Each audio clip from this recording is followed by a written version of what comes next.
Hey, I'm Jenn Trepeck here for Flavors of New York. We are on Grand Street between Thompson and 6th Avenue, about to taste some sushi from Kintsugi. Let's go. We are here with Ash Young, owner of Kintsugi. So thank you for having us. Thank you for coming. So you guys have been here about a year and a half. Tell us about, it's omakase, yes? Yes. Yes, so tell us about the inspiration behind the restaurant. So the inspiration comes from the word kintsugi, which is a Japanese pottery technique that repair broken pieces with gold. So we take that inspiration coming from the pandemic to sort of rebrand this restaurant with multiple collaborations of multiple parties to bring this back to life. So we work with a lot of Japanese artists, we work with a lot of local artists as well to create as many traditional Japanese cultural artifacts in order to bring the experience to life. So it's not only about the food and the culinary arts, but also about the traditional cultural artifacts as well. Awesome. So how do you and Chef know each other? Has this been a long-standing collaboration? Believe it or not, we actually met each other over Instagram. We have been chatting with each other about sushi for at least 4 years, 4 to 5 years. And we sort of find out that I am opening a restaurant and he is actually a working sushi chef in the city for many years, and we sort of come together and be like, why not? Like, bring together everyone who is passionate not only about Japanese culture but also about sushi to open this restaurant.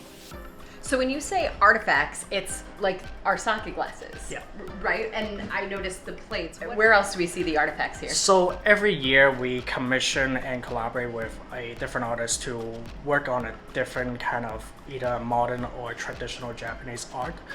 So first year we worked with Petsu on this graffiti that's on the blind that you can see right outside the street.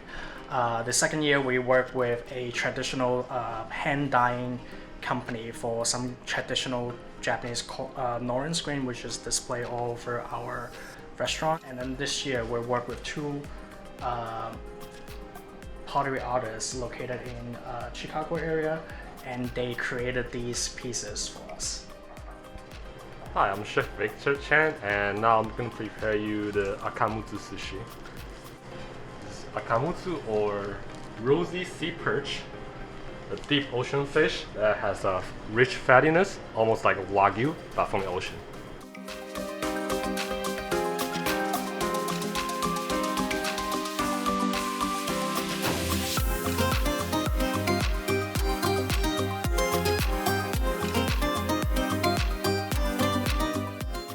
All right, so I am super excited. Tell me, what are we trying first? So the sushi piece is a akamutsu, which is usually referred as the king of whitefish. They're very fatty whitefish. Like Chef Victor said, it's like comparable to like a piece of wagyu from the ocean, and it's probably one of the most delicate fish that we have. So delicious. And the sake, what kind of sake is this one? So this particular one is called Hiyaoroshi, which stands for Sleeping Beauty. We work with one of the best sake suppliers in the country, and they provide us the best sake from every single province in Japan. So every season we change the sake menu, just like how we change the menu for the sushi on a frequent basis, and it's really depending on what the market have offered the best at the time being. All right, so tell us what this one is. So this is a kohada, which is a grizzly shad.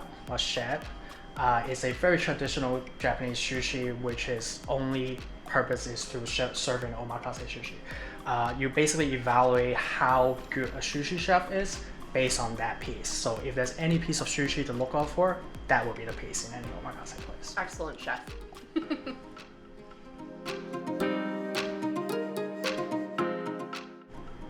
All right, so Chef Victor, first of all, you're a true artist. Thank you. Tell me, what is this one? This is Toten oyster from Washington State.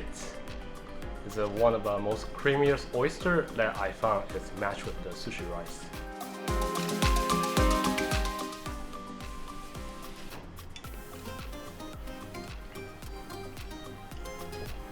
delicious.